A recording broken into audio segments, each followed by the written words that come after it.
All right. We've got games going on. We've got recording going on. It's season 3, episode 11. Welcome back, everybody, to another episode of the Designated Players Podcast. One thing I need to get, I need a mic, like a proper mic. I thought about that. Yeah. You know, I looked at it and I'm thinking that's probably like next paycheck that comes in, that might be the purchase. Yeah, Adam had one of them. I didn't want to commit to buying one if this like fizzled out in a season. Right, exactly. But now I feel like we're here for at least a decade. So that's you're lowballing it there. We're gonna be here till we die. Maybe. Well, we've got a scrum in the Montreal Philly game, which is happening at the same time as this recording. Which, if you guys are following along with the MLS schedule, you know, means that the Red Bulls just finished up a phenomenal 4-1 victory against Toronto FC. Within a few minutes already, he's mentioned. Listen, how am I not going to talk about that? That's the greatest game of the week. We're going to talk about it more on Monday, but just remember, Red Bull straight to the moon. This week's episode, we got lots of headlines to go over. You can see on the board behind me. Wow. Teams are signing 14-year-olds like it's nobody's business. Why? Let's talk about it. Hector Herrera confirmed to Houston Dynamo in July. We'll talk about it. Djordje Mihailovic to Europe? Which team? Should he go? We'll talk about it. Coach is crying consistently all over the place. We're going to get our thoughts on it. Fabian Herbers calling out Gonzalo Higuain. Oh, yeah. You know we're talking about it. Lots of cool headlines this week. But we can't do any of that until we jump into the single greatest segment on podcast Twitter. What would you call that? Podcast lore? Sure, we'll go with lore. What do you got? How about podcast Twitter lore? I like that. We can make that work. Sure. In honor of the only scarf that had to do with any of the stuff we were talking about, I had to go NYCFC. I don't have a scarf to fit any of the other topics we're talking about, so has to be. It's a nice scarf though, but you know, we've gone over it before. In honor of the greatest team in MLS, the future quadruple winners, I broke this out after the Red Bull won their last game. Red Bulls won again. Scarf stays. A good thing you had them missing the playoffs. We're not superstitious. We're just a little stitious. Listen, I picked them to lose week 1 and tie week 2. I picked them out of the playoffs. They're 6 points out of 6, 7 goals in 2 games. I think they're losing every game this year because they're running the negative reinforcement. You can't. The reverse jinx is real. It really is, honestly. It is, right? It's absolutely killer. But I'm not going to get into Red Bull too much because that's not what the episode's about. We will spend so much time talking about them on Wednesday, like an absurd amount of time for what it's going to be. But let's start off at the top.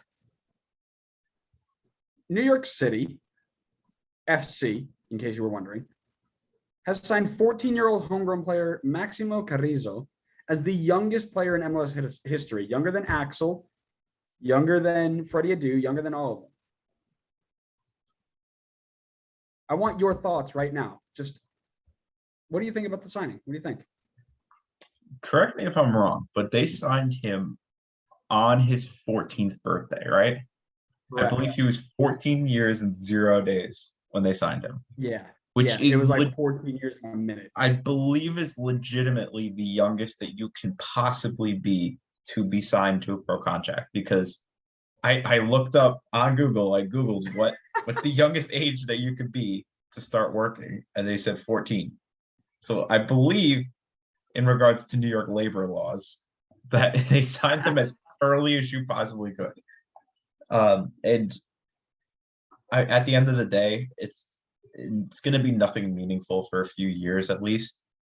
And that's even at that point, we'll see if he's broken into the team at any point. But I'm not a fan of this. I just think it puts a lot of pressure on the 14-year-old to perform. It reminds me a lot of Freddie Adu. when Freddie Adu was getting a lot of the hype and he was incredibly young. He was doing some good things at that age. But I feel like and then we all saw what obviously happened to him. I just feel like as I can imagine myself as a 14-year-old and the amount of press that this signing would be getting. Because it's not like, you know, he's done anything on the field so far, but he's getting the press because of how young he is that they signed him. So I think there's pressure there already in the fact that like he's just getting a lot of press. I'd be curious to look into like how many of these signings actually pan out when they're like signed maybe younger than 16. How many of these guys actually make the team and play? But yeah, that's just my opinion on it. I'm not at the end of the day, I could really go either way.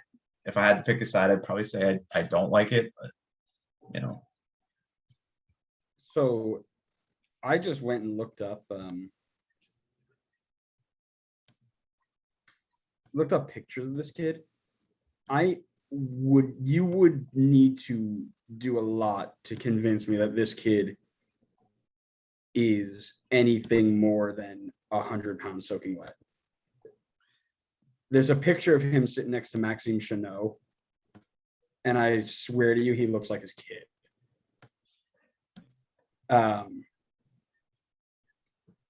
So here's my issue. This clearly has no impact on the first team. If it does, this kid is going to be folded in half. Like it's going to be dangerous for him to play. Like I don't think it's. Oh yeah, he's not like that Axel from RSO. Regardless, imagine like Kendall Waston barreling down and runs into this kid. He would genuinely like be in some serious danger. No, and that's what I mean. Yeah. Like, so here's the issue. This is a trend that you're going to start seeing over the next few years because of the MLS Next Pro League.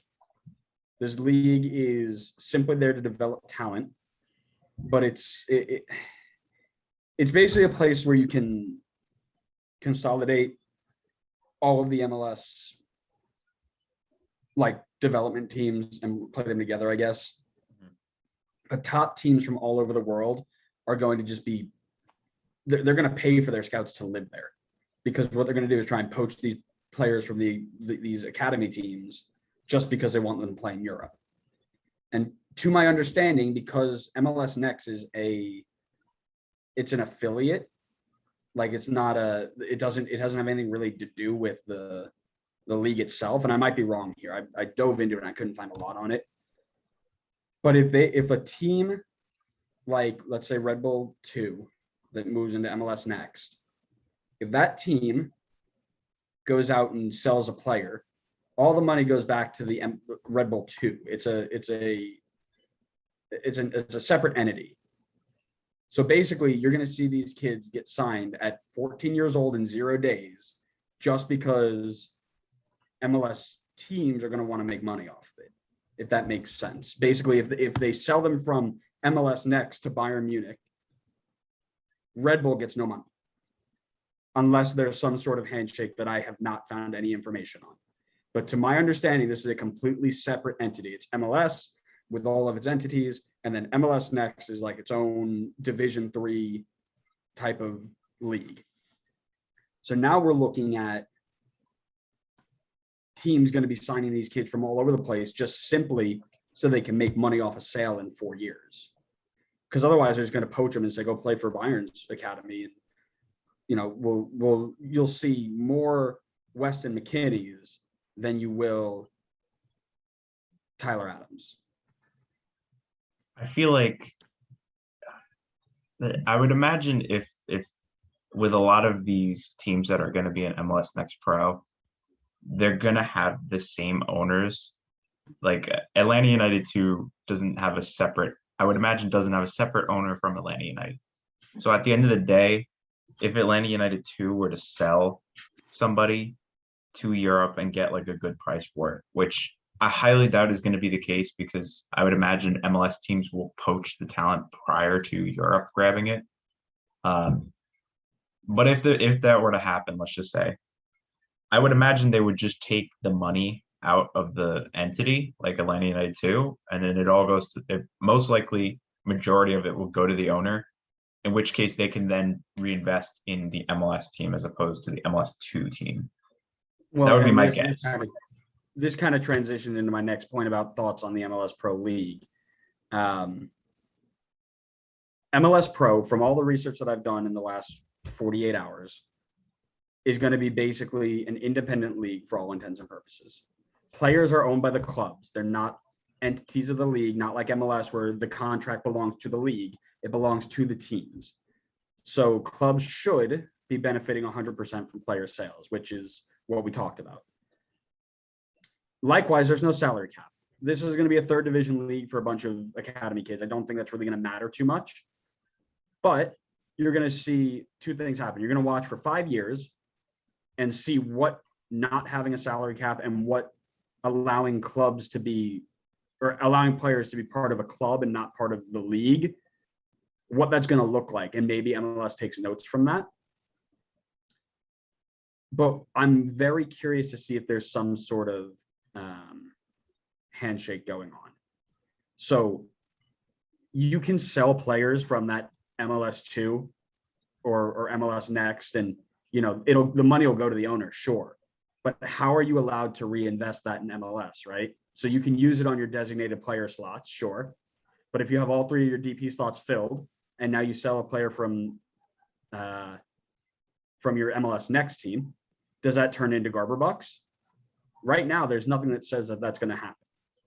So that's going to be a conversation for a future. But the other thing that I want to know about it is what's going to happen to some of the teams in USL Championship, right? Because you got your Red Bull 2 and your Atlanta 2, sure. But you've also got teams like, hold on one second. I had it here before. Loudoun United. Loudoun United is technically DC United 2, right? But it's its own separate team. Charleston Battery is probably going to be a feeder for Charlotte, right?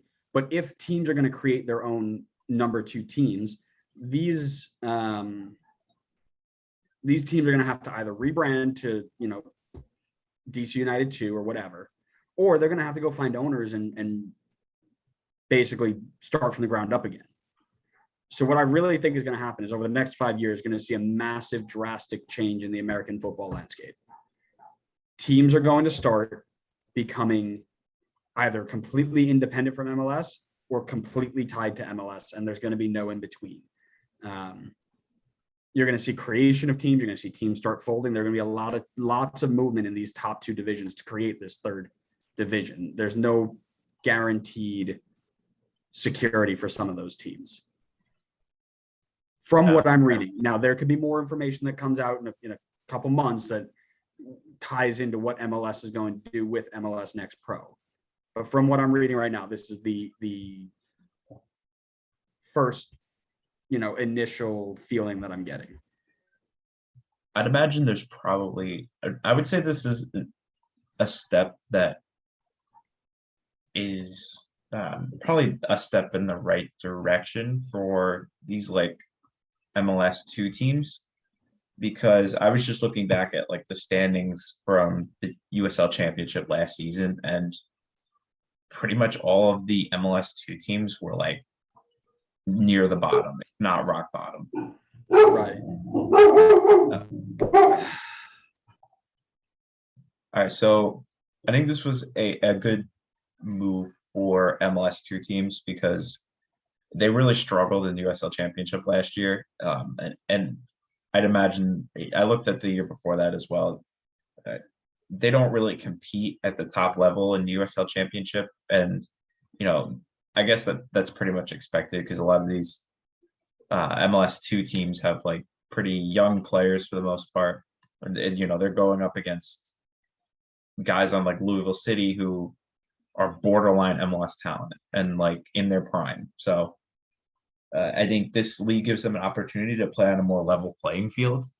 I would imagine still though, if there's guys with high potential, like let's just say like a Justin Shea, I don't think he ends up in the MLS Next Pro League. I still think he ends up on like Dallas's academy the MLS team and works his way up through the academy.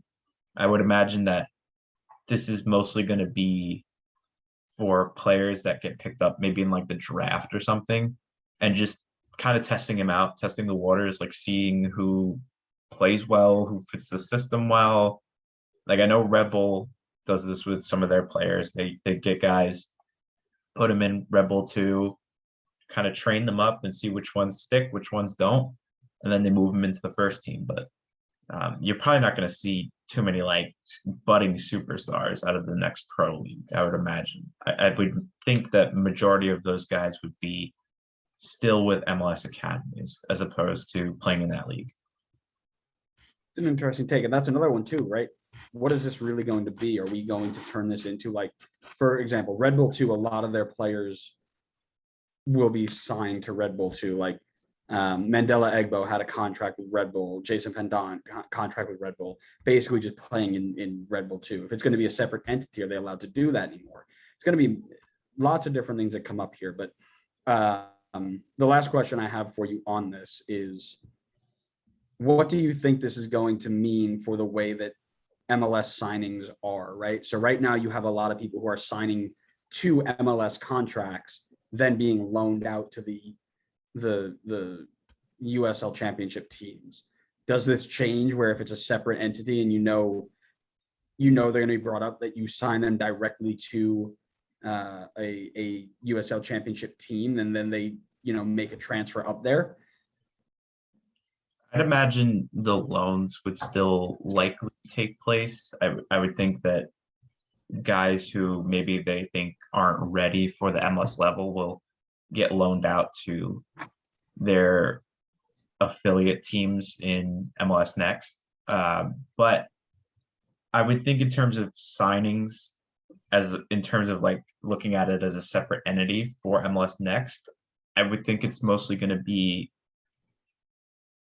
guys that are undrafted, maybe in the draft coming out of college, guys that maybe got dropped from certain academy, probably not on the same level as like someone who's most likely going to break into MLS and maybe one day make a move into Europe. I'd imagine it's guys that have a bit more uncertainty to like their ceiling. Interesting. Yeah, definitely something to watch for sure. MLS Next is definitely going to make a massive impact in the football structure in America. I mean, in North America in general, right, including Canada. But how that impact is handled will determine how big of a step forward that we can take as a league and as a football pyramid in general, right? So definitely something to keep an eye on. But I think you're going to see a lot more of these 14-year-olds on their way, which is kind of scary, but we'll see.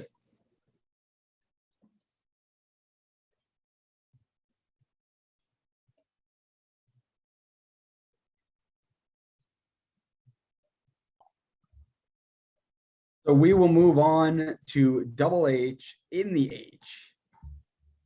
Double H in the H. No, I don't like that one. Hector I don't like it. Herrera in the H in Houston, signing for the Houston Dynamo in July. One of quite a few now Mexican internationals playing in MLS, and quite a few more looking to make the move. What do you think about the signing? I think it's a great move for Houston. He's a key player for the Mexican national team, and he's not super old. I mean, he's only 31. He's still got plenty of years left in the tank. He's probably towards the end part of his prime, but again, still in his prime. It's a move to a team that desperately needs some help. Well, maybe not desperately, but definitely needs some help. So I think it's a great move for Houston. Even though I think the midfield is an already pretty crowded space, I think Herrera is an instant upgrade on anybody that's there. And I fully think that, kind of like you said, moves like this are going to keep happening in the future. And I think that's a good thing. I think moves like this need to continue to happen in the future. And again, I think it's a good move for Hector Herrera too, because now he can get more consistent game time than he was getting at Atletico Madrid. And he could be the star of the team. He will most likely be the face of the team and get, a lot more opportunities than he was previously getting. Yeah, absolutely. Not even the oldest player on Atletico Madrid, by the way. So get prepared for anybody who's calling it a retirement move, because we know how to combat that. But agreed. I think it's a decent move. We talk a lot about how this is a team that could have used a real game changer, especially after Joe Corona was waived. That they really needed a game changer in midfield. And this is the guy. Top player and a captain, actually, for LLL Tree. See what I did there? Yeah, I like that. That was better than Triple H or whatever you're doing. USA. Anyways, but the massive thing for me is this. I can very easily, I watched Carlos Salcedo play for 90 minutes today. Well, 80 whatever minutes, looked like garbage and looked like he just didn't want to be there the whole time. And that's the reason why Red Bull was able to beat up on them. He can very easily walk into this very subpar Houston team, realize that all these players are not nearly at the level that they should be at, or that he's used to playing at, and then just be a diva, walk around and cause a ton of problems. If you can prevent that, they've got a great number 8 and maybe a top 5 number 8 in the league. If not, you're in for one. Ask Toronto, who lost by 3 goals to Red Bull today after a Lewis Morgan hat trick. Oh man, did I slide that back in there? Sorry. Unfortunately, you did. I had to, All right, well, what do you think about Houston getting into the playoffs? I don't think either of us had them in there to begin with. Yeah. Do they get in with this move? No, but I do think the timing is good because he can come in, he can have some time to adjust to the play style, kind of get some chemistry with his teammates, and then when next year rolls around, maybe you add a couple more pieces to Houston. Now you make your playoff run. So I think the timing's good, but I don't think it, because I believe he will join in the summer, from what I read. But I don't think it gets them into the playoffs. Speaking of July, can we we're not going to talk about it, but we probably could make an entire episode just simply on how many great transfers are coming in July. That'll probably be like a June episode. But man, there are lots of good ones. But I agree. I don't think this is a instant playoff potential changing move. But next year, I think just like you, I think next year they're going to be in a better position for it. Yeah, just there's a lot more that they still need to fix there, but they're moving in the right direction for sure. What about his place as the captain or an instant starter on the men's national team? Do you think that changes now that he is an MLS player? I think it's a viable question just by the way that Carlos Vela was treated. I mean, Vela came in and was blowing the league out of the water. I mean, he was MVP, record-setting performances from him, and Tata still wouldn't call him into the team. And I don't know that whole story exactly. I don't know if it was Vela turning it down or if it was Tata just not calling him in. I thought it was that Tata was just not calling him in because he was playing in MLS. If that's the case, then I think this question is it's a good question to ask regarding Herrera. However, I don't think it changes his place in the team. I don't think his position is as replaceable as Vela was. Because I know on winger they have Chucky Lozano and Lainez, so I think it's easy to swap out Vela. I can't think of anybody that would be like a direct replacement for Herrera that would be able to like fill the shoes enough to replace him. I do think it's not deep enough, right? I don't think so. Yeah, and I don't think he would lose his spot, but maybe down the line Tata could pull the cord early if Tata's still there. He could maybe make that switch if someone was to become available, because I believe Tata does not like his players playing in MLS, if I remember correctly. You absolutely remember correctly. I just looked up their most recent World Cup qualifying roster. for the January and early February camp. Yeah. A single MLS player. Do you know who it is? Ochoa, Nope. like current MLS, or they were MLS at that time? Current MLS. Was it Salcedo? It was not Salcedo. Salcedo didn't get called up either. Julian Araujo. Julian Araujo, yep. Only one. No, Alan Pulido was hurt, but you did Carlos Salcedo's most recent call-up was in the Gold Cup, but he was not with Toronto at that point. Efrain Alvarez most recent call-up was December 2021. And Chicharito's most recent call-up was before the 2021 Gold Cup. And Alan Pulido, same thing. So he very rarely calls in these players. So it's a very fair point. However, this is your captain. This is your first name on the team sheet. This is the guy who controls your entire tempo of your game. There's not a chance that he misses out on any of the World Cup qualifiers. And if they make it in, there's not a chance he doesn't get called. You just can't. How do you replace a captain like that simply in like that? You just can't. Yeah. There's not a chance. And if it does, I'm laughing. Go on. Have fun. I dare you. It bothers me not. But if I'm a Mexican national team fan and I'm sitting there saying, well, he shouldn't play because he plays in MLS, boo on you. Agreed. Speaking of talented CONCACAF midfielders. That transition. We're going right to Djordje Mihailovic, who's being shopped apparently all over the world. Like 6 months ago, this guy's name barely blipped up on Greg's World Cup qualifier roster. Now every team in the top 5 of every league wants him.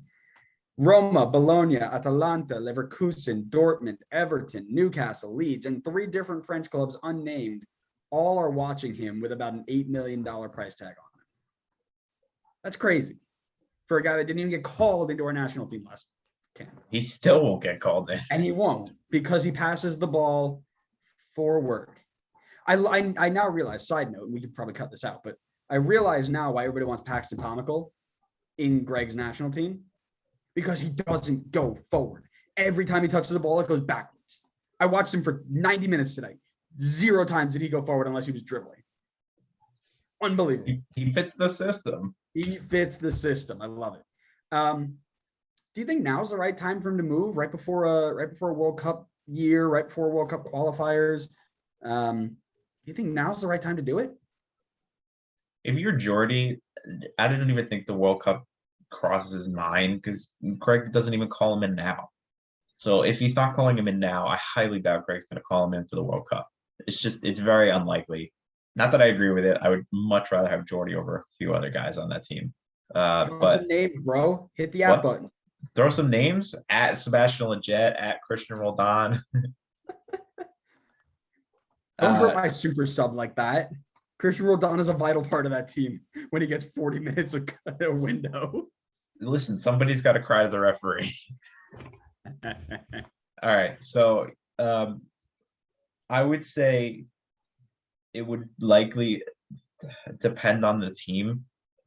I think if you have the opportunity to go to a team right now and instantly jump in and make an impact, then make the move. But otherwise, I wouldn't. I would stay for the time being and wait. Like if you're waiting on a specific club, maybe and you don't think you have an opportunity to come in there, make an impact, get some game time, maybe wait. I don't think there's a rush. He's still going to be good by the end of the season. See what happens in the summer at least. Maybe there's some changes. I'm sure these European teams will be making a lot of changes to their roster. Maybe a spot opens up for Djordje to slide in there and be part of the starting 18, or is be a part of the you know what I'm saying. But yeah. Be a part of the roster, sure. Yeah. See, I have the same mindset as you, but I say do it. Whenever that next window is, if there's an option to go. Right now, you're at your peak of your game. And what we are seeing is that he is seeing the game really well. He's finding these really nice passes. He's getting players in great spots to be successful, keeping the ball. He's the center of the attack. But if he goes up a level, he'll learn different ways to be successful. He learns how to test himself in different environments and against different types of people and different types of players and defenders and midfielders, and work with other attackers that are not just him or Kai Kamara. He'll get to work with people who are a little bit more dynamic and dare I say useful. But I would struggle to genuinely find a more consistently better young American center attacking mid in the game right now. I can find somebody who has a better day than him, but to do it game after game after game, you would struggle to find one. He's operating at a phenomenal level. And I think right now, or whenever the next window is the time to go. But my question is, where should he go? Where do you think he's going to end up? After all those teams, do you think there's going to be another team that comes in? What do you think? So I think, and I hope that he ends up going to Bologna. That would be my first choice for him, because I think he can go to that team and start, or at least be a part of the bench to start off and get an opportunity to get minutes. I look at some of the other teams on this list, like Roma. He's got no shot at all to play. With Mourinho being the manager, I mean, you see what happens with Brian Reynolds. He doesn't sniff the starting 11. I don't think he would get time. Even though Dortmund's great at developing young talent, I don't think he would get much time at Dortmund. Same thing with teams in the Prem. Maybe he'd have a shot with Leeds because it's Jesse Marsh. I would like to see him go to Bologna. I think that's where he can have the most impact. Plus, we already know that Montreal and Bologna have a strong partnership together. It's very likely that he could just follow that pipeline. And obviously Bologna then has good trust in Montreal players because they kind of go back and forth a lot. Like they ship guys to Montreal guys go to Bologna. So I think they can have faith that they can, trust Djordje with game time and minutes because of that strong partnership. Sure, absolutely. I agree with the Bologna thing. That's where I want him to go, and that's where I think he probably should go for all of those same reasons. But I wouldn't be shocked if some middle or even lower Bundesliga side looks to go get him. Leverkusen, for example, I think would be a decent test for him. He's, it's not a massive Dortmund or Bayern, but it's still relatively high on the competition level.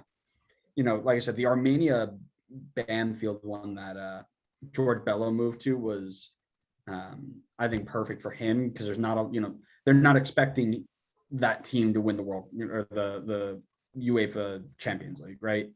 So he can just go out there and play. That's kind of where I'd like to see him in some sort of aspect, but again, not like a Roma, not like a Atalanta and Everton, where he might be successful at Everton in the championship next year, but Newcastle are going down too. Leeds might go down.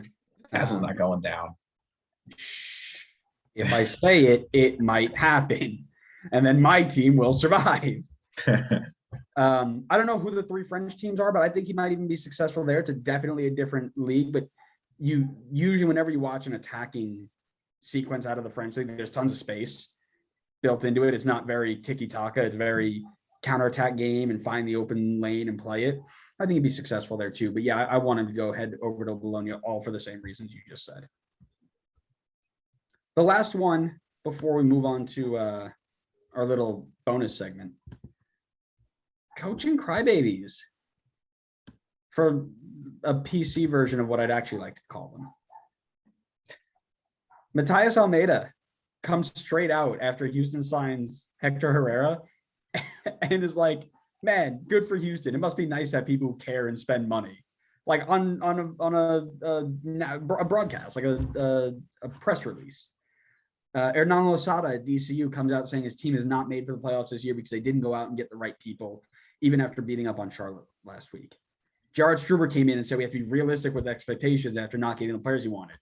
I think this is all like, again, reverse psychology, because Ronnie Dyla said the same thing last year. He won MLS Cup. Jared Struber says it, we're 6 for 6 on road points. Like, it's got to be some sort of, reverse psychology. But coaches are finally starting to call out their cheap ownership. This isn't 2010, MLS 2.0, where you got one or two big name players and had to deal with whatever draft class you had. This is a different MLS 4.0 where money matters. Coaches are starting to call out their owners for not getting the players that they need to be successful. Is this a good look for the league, or should we not be doing this? I think it's a good look.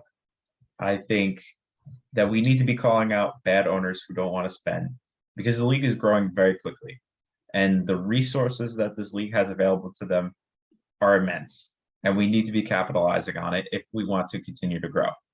If we continue to have owners that don't spend, we will just regress back into MLS like 2.0 at that point, which is, it's not what we want to do. We want to stray away from the retirement league mindset. We want to be a team that's producing young talent for Europe.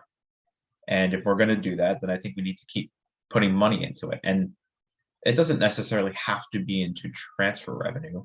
It can be putting money into really good youth training. So something like Dallas, where you could develop these young players, sell them on through your academy. But or you could do it more like Atlanta does, where you buy big name South American players who have high potential, and then you sell them on to Europe once they get some more recognition and game time here.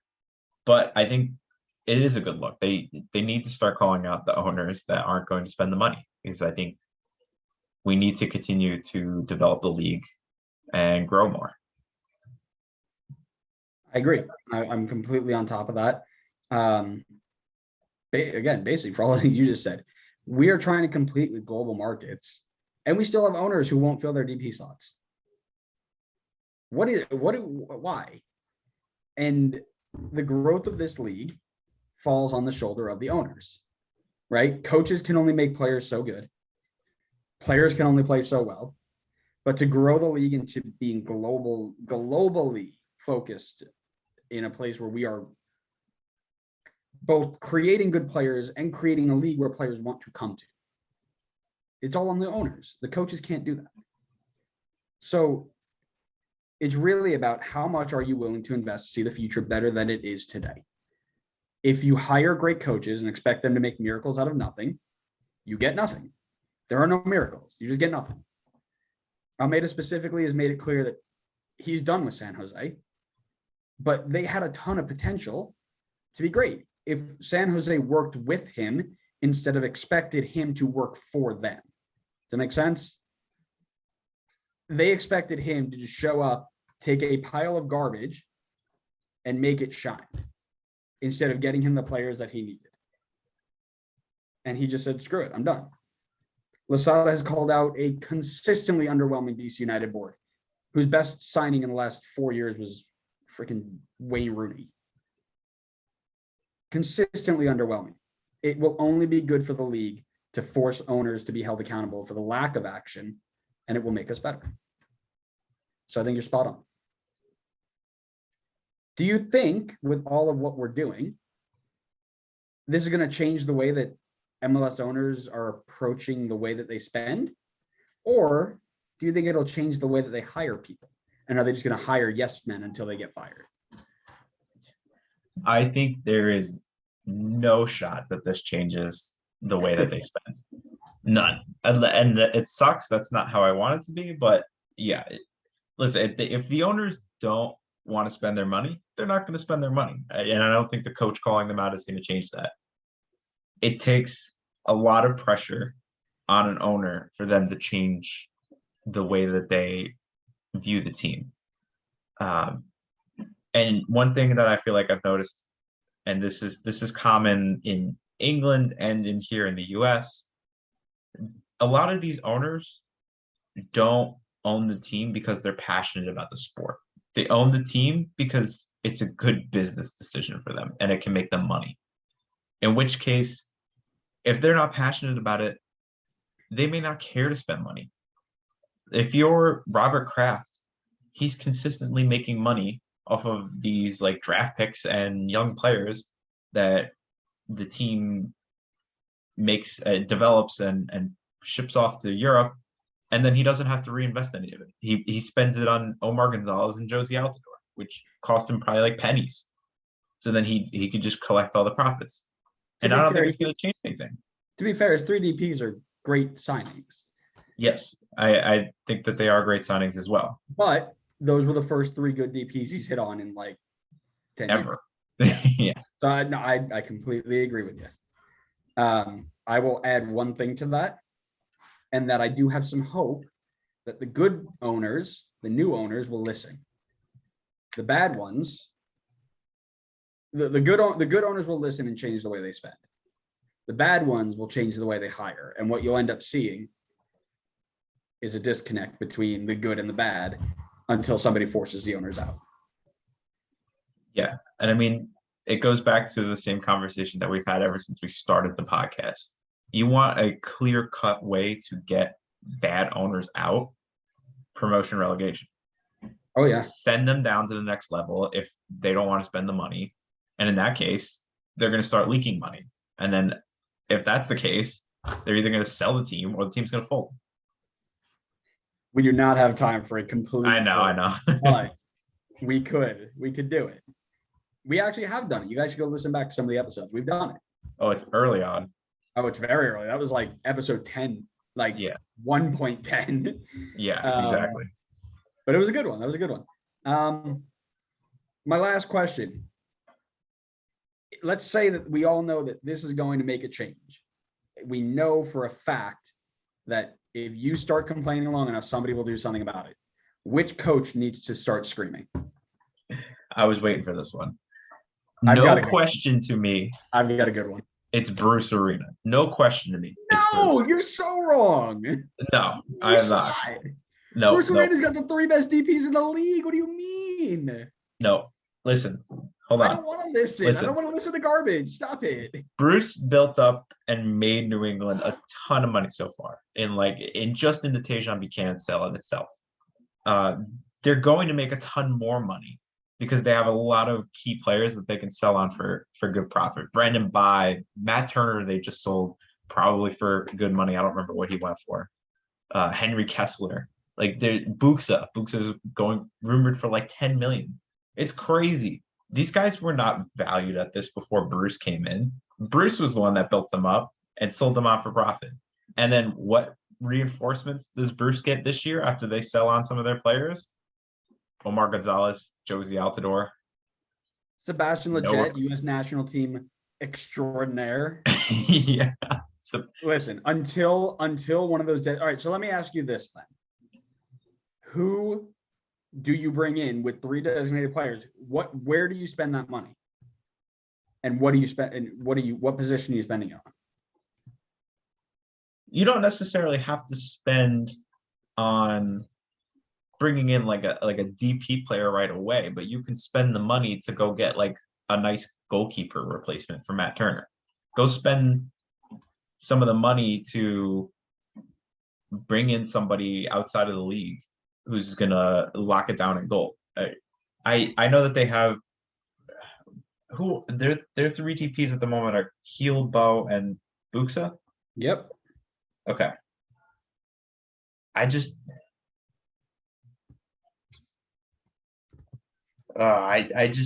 still think that Bruce Arena could get. I don't know. I didn't even think about the DP part.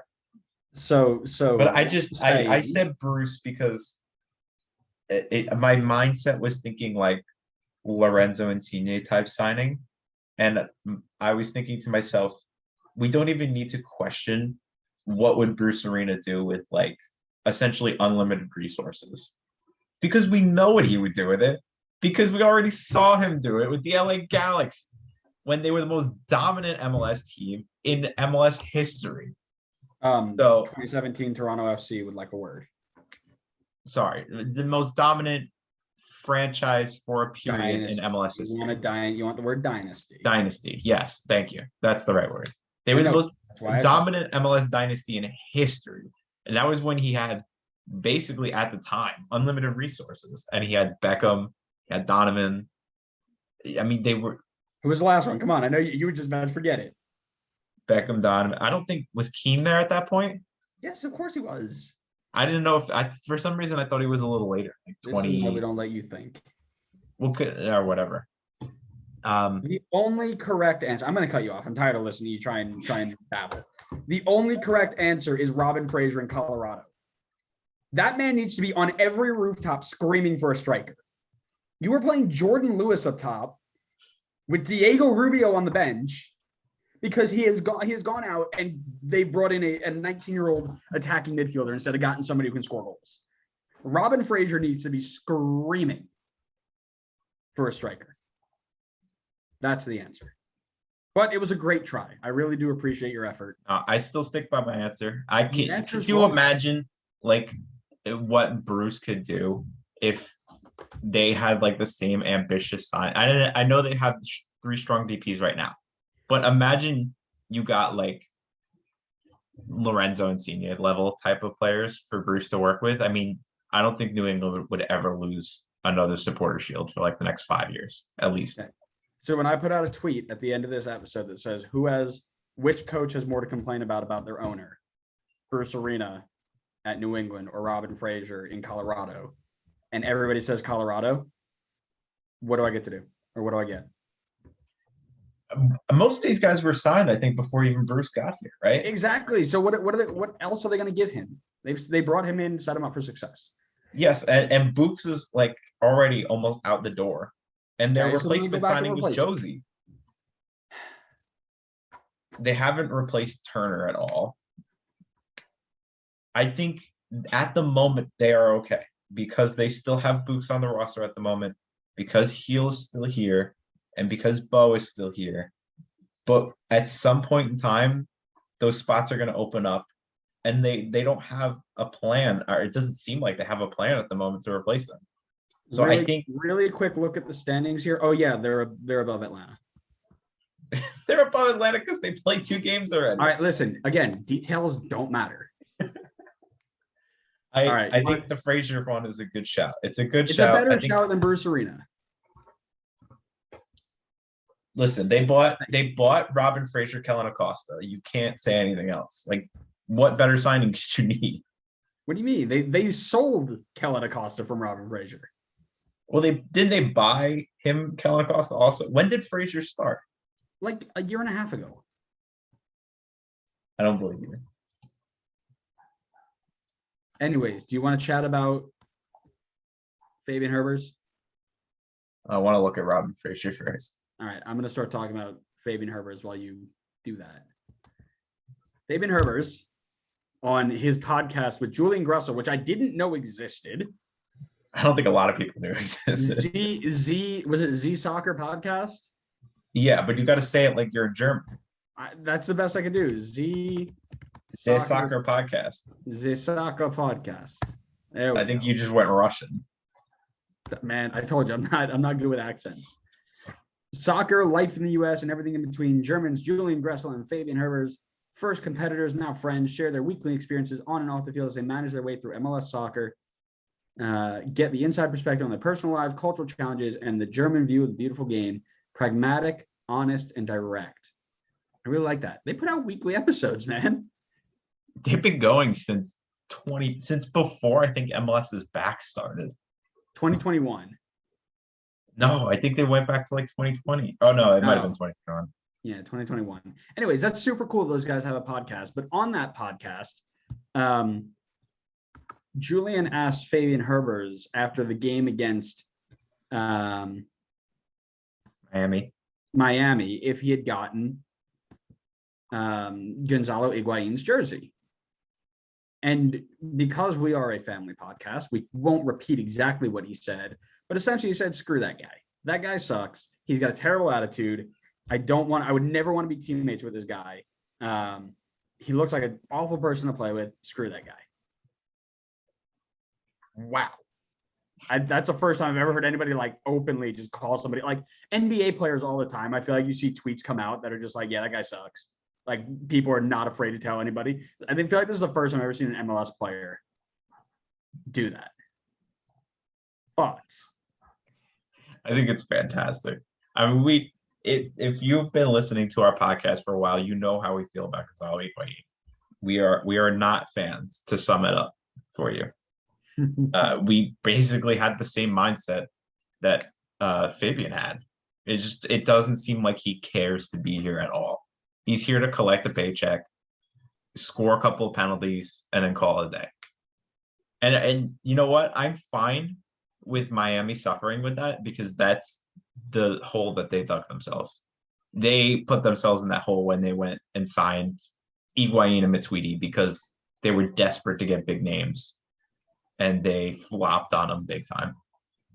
So yeah, I totally love the fact that he's calling him out for that, because I think it's 100% true.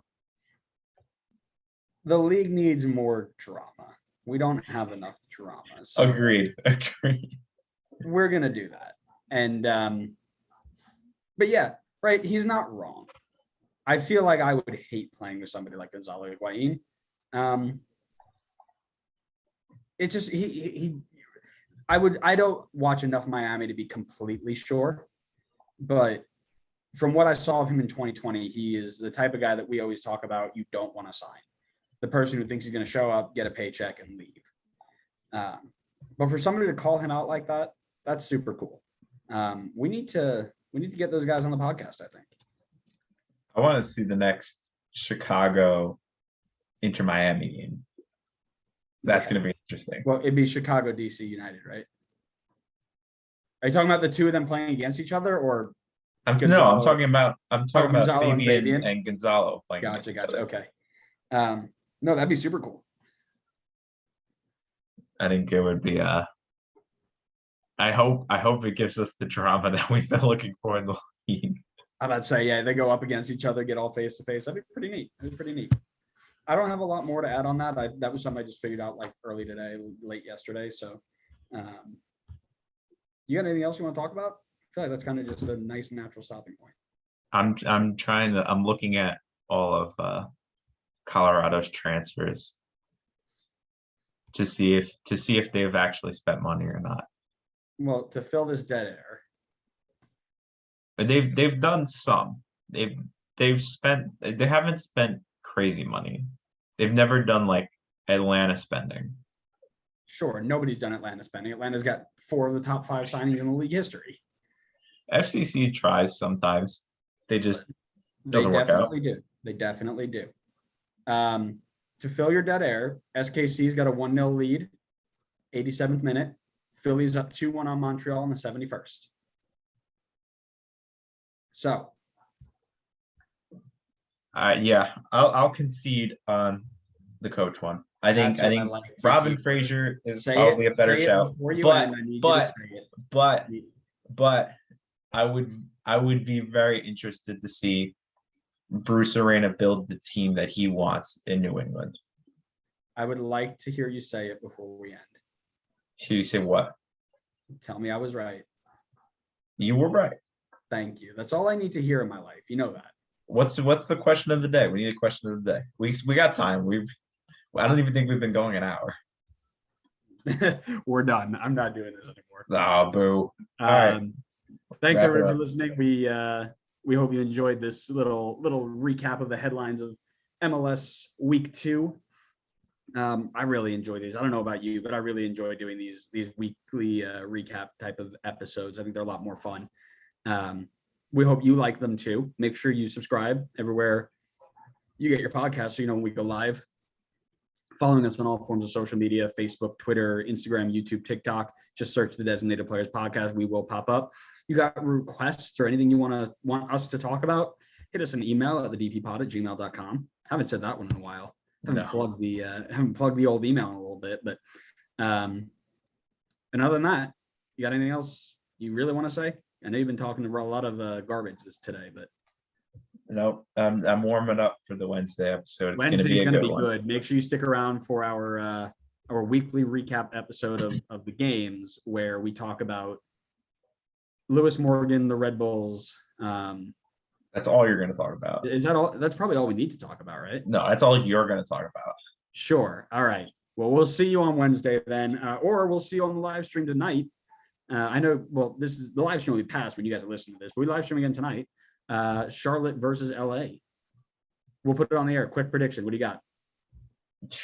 The Galaxy is going to win. I don't know if I have a score. I don't remember what my score was. I'll look it up. real quick. It was 2-1 Galaxies, my prediction. Mine was also 2-1 Galaxy up top. Wow, copier. But we hope you enjoyed. Make sure you follow wherever you get your podcasts.